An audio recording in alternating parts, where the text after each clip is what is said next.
on the other end of the world in New York City. It's Lew Smoley, who is president of the Gustav Mahler Society of New York.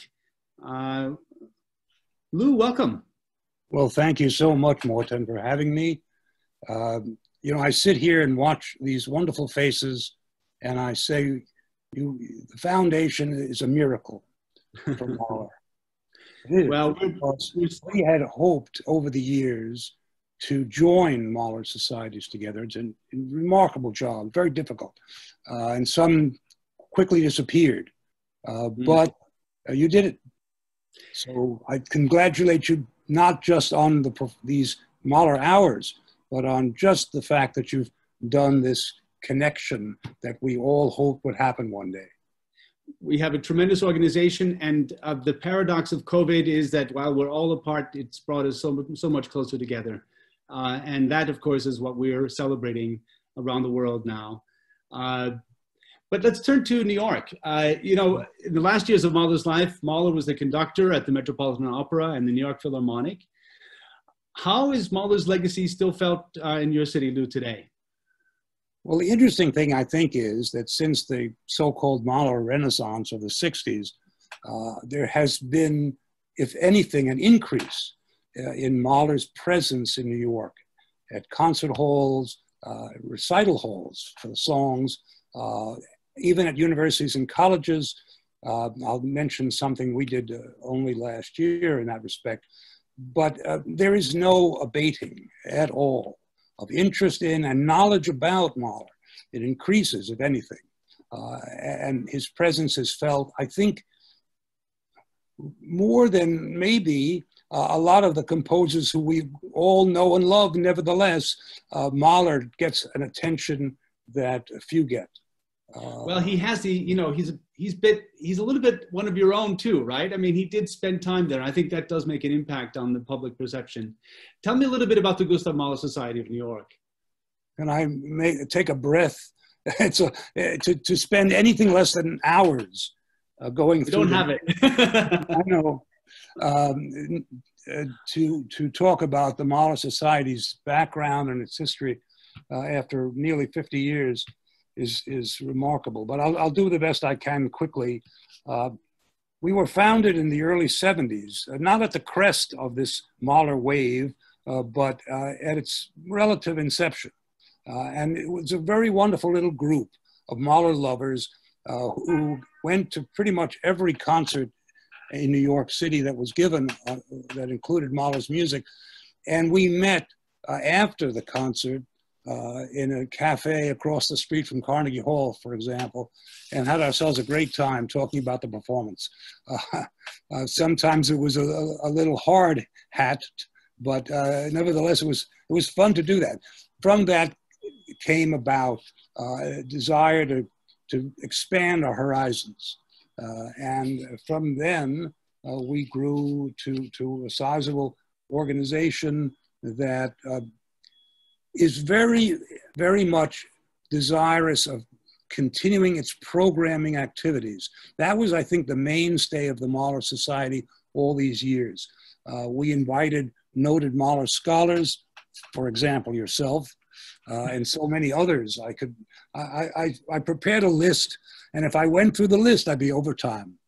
But I'll just, for example, Henri-Louis Delagrange, of course, came several times to the Mahler Society in New York, Donald Mitchell, Stephen Heffling, Norman Lebrecht, Jerry Brook. I mean, it goes on and on.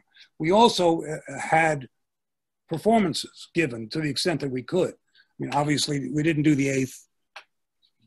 Congratulations, China. That was wonderful. But we had performers like Thomas Hampson and the like come to our organization to impart their knowledge and wisdom about Mahler, as well as their performance capabilities over the years. And that was very exciting.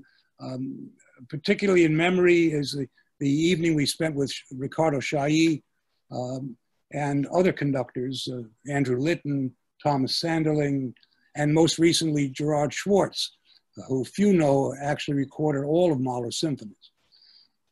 And our lecture series was devoted in many instances to each and every work Mahler wrote. I think we gave 2 complete cycles, if you will, of lectures and discussions about Mahler's works. We also presented, in terms of performance, we gave a presentation of the original Mahler piano version of Das Lied von der Erde, which is rarely done. It was about 2 years ago. We have an annual Mahler dinner on his birthday. This year was a little awkward because we couldn't meet physically, but we did it nevertheless on streaming. And the fun of it was we invited Jerry Schwartz to talk with us about his comments on particular aspects of Mahler's music vis-a-vis interpretation. And that became a mainstay for the evening. It's a lot of fun. Also, we have a newsletter called Wunderhorn, in which there are articles about Mahler, about the society, and I contribute every issue a review of new recordings. Several years ago, we commissioned a play about the Mahler-Freud meeting, which of course is a mystery to all of us, since very little was ever recorded about it. And they themselves said little. But Gay Wally, I think, who's now a board member, did a spectacular job of creating a play called Love, Genius, and a Walk, which has been highly acclaimed throughout the world. It's been done several times in London and in New York, and we hope to bring it back again to New York audiences soon. About a year ago, last November, we gave a symposium at Columbia University. I know, Morton, you were among the many. Marilyn, I think, is there. Marilyn McCoy, Jason Starr were there. Yes, that's, I think, all of the group that gave presentations.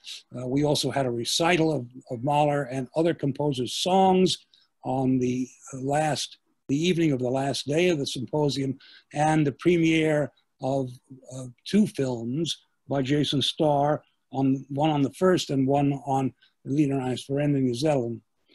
And we've in fact done premieres in New York of many of Jason's films, which I think are wonderful, and I hope he will be able to continue doing that.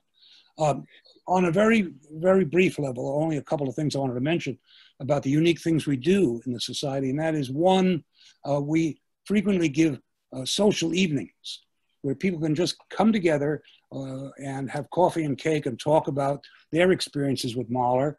And we try to spice it up with a quiz, which people find to be a lot of fun.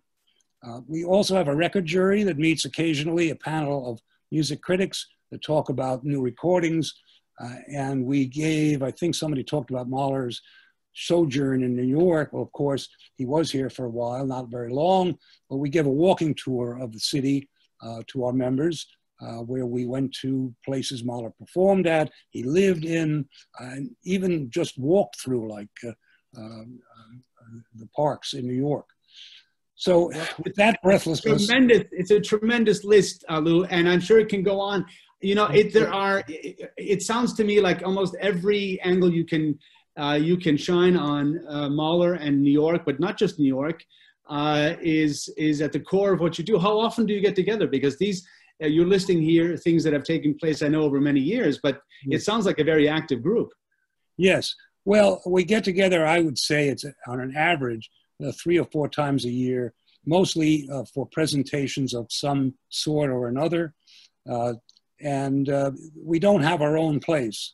So unfortunately, we can't afford that venue that we'd like to have regularly. So how are you dealing with COVID? Of course, now, you know, having your own place wouldn't help much either, I suppose. These are challenging times for the whole industry, but also for Mahler societies. What are you doing to deal with the COVID crisis? Well, as I mentioned earlier, we had a virtual meeting at the annual dinner, would have been the annual dinner. We did raise our glasses, as I think you all did. Yes. Your take on that. And we invited Jerry Schwartz, as I mentioned, to talk about Mahler in detail. We're also planning in 2 weeks, in conjunction with the Mahler Foundation, to make a presentation that I'll be doing on a new series that I hope will continue, and that is interpreting Gustav Mahler's music. Right. And the first program will be on tempo. And I'll get to that in about 20 minutes, I think. But I will announce that as well. And it's exciting to work together with the Mahler Society of New York. And I'm sure you have other types of activities lined up. Anyone in New York who wants to join, I suppose you have a website. If they want to get more involved, they can. Yes. Look you up, right? Yes, we certainly do. gmsnyc.org. There is a membership form there. There is the history in more detail of our society.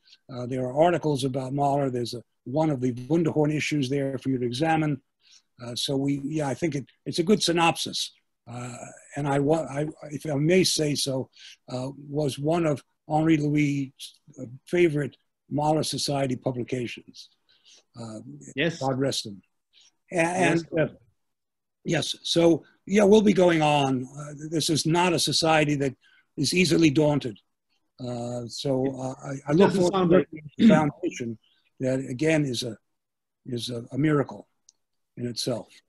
Well, thank you, Lew, for this very detailed summary of all that you do. It sounds like it's a very, very busy place, and some very enthusiastic, productive, creative people that work in and with around you and what you do in New York. It sounds like a wonderful, wonderful society.